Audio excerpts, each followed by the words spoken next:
Salut à tous et bienvenue. Aujourd'hui, on va décortiquer une idée vraiment audacieuse, celle de connecter deux univers qui jusqu'à présent ne se parlaient pas vraiment. D'un côté le monde des télécoms et de l'autre celui de la blockchain. L'objectif, c'est de créer un système monétaire entièrement nouveau qui soit accessible à tout le monde, partout. C'est la grande promesse de Telcoin. Alors voilà notre programme.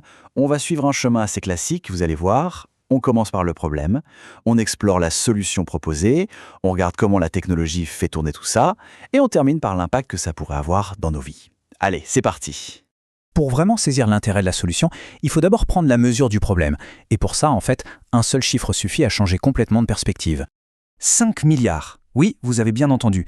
C'est le nombre d'abonnés mobiles uniques dans le monde. C'est un chiffre absolument vertigineux.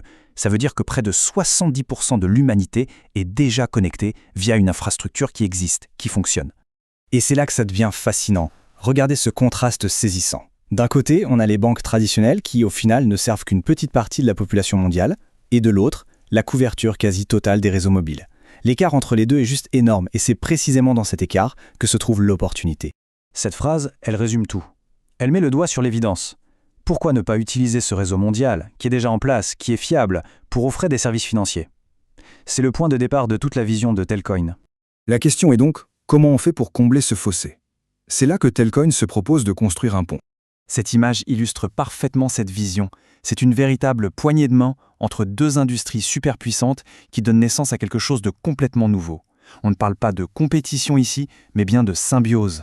Donc le point vraiment crucial à comprendre, c'est que Telcoin ne réinvente pas la roue. L'approche est beaucoup plus maligne. Elle s'appuie sur une infrastructure qui existe déjà, qui a coûté des milliards et des décennies à construire. Ce concept, c'est une petite révolution. Chaque smartphone se transforme, il n'est plus juste un outil pour communiquer, il devient un véritable terminal financier personnel complet qu'on a dans sa poche. Bon, c'est une super idée sur le papier, mais entrons un peu dans la mécanique.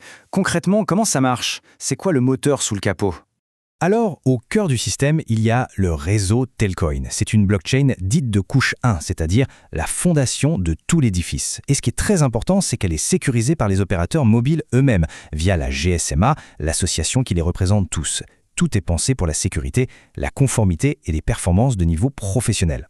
Pour l'utilisateur final, le processus est d'une simplicité déconcertante. Une transaction, ça se passe en 4 étapes très rapides. Mais tout ça, c'est en coulisses, on ne voit rien. La complexité est gérée pour nous en arrière-plan. Et pour que tout cet écosystème fonctionne, il y a un carburant, le jeton natif, le dollar tel. Il a 4 rôles clés. C'est à la fois un moyen de paiement, une récompense pour ceux qui sécurisent le réseau, un outil pour voter sur l'avenir du protocole, et enfin, il assure la liquidité pour que les échanges soient fluides. C'est ce qui rend l'économie du réseau autonome. Et voici l'impact le plus visible pour tout le monde, les frais. Regardez la différence. On passe de frais qui tournent autour de 7% avec les banques traditionnelles à quelque chose d'inférieur à 2% avec Telcoin. Pour des millions de personnes qui envoient de l'argent à leurs proches, c'est tout simplement énorme. Avoir une vision, c'est une chose. Avoir un plan clair et transparent pour y arriver, c'en est une autre. Alors, regardons un peu la feuille de route qui mène au lancement du réseau principal, ce qu'on appelle le mainnet. Il y a cette phrase de l'équipe de développement qui résume parfaitement leur philosophie. Elle en dit long sur leur approche. La sécurité passe avant tout, même si ça prend plus de temps. Et quand on parle de construire une infrastructure financière, c'est plutôt rassurant. Le réseau a été développé par étapes, de manière très méthodique. Ça a commencé avec un réseau de développement interne, le DevNet. Aujourd'hui, on est dans la phase testnet, appelée Adiri, où tout est testé publiquement. Et la prochaine grande étape, c'est le mainnet. Et attention, avant le lancement du mainnet, il y a une checklist très rigoureuse à remplir. Il s'agit de s'assurer que toutes les failles de sécurité sont corrigées, que le réseau est bien décentralisé. Bref, la rigueur est le maître mot. Le mainnet, c'est le moment de vérité. C'est l'aboutissement de des années de travail. C'est le moment où Telcoin passe du statut de projet prometteur à celui d'infrastructure financière mondiale opérationnelle et bien réelle.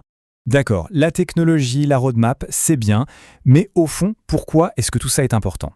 Revenons à l'impact humain, au concret, à la vie de tous les jours.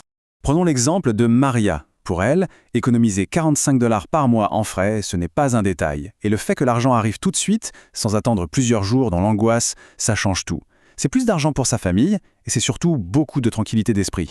Ou bien Ahmed, un entrepreneur. Pour lui, réduire ses coûts de 70% sur ses transactions internationales et pouvoir gérer sa trésorerie en temps réel, ça lui donne un avantage compétitif énorme. Ça lui permet de jouer dans la cour des grands avec une efficacité qu'il n'aurait jamais pu avoir avant.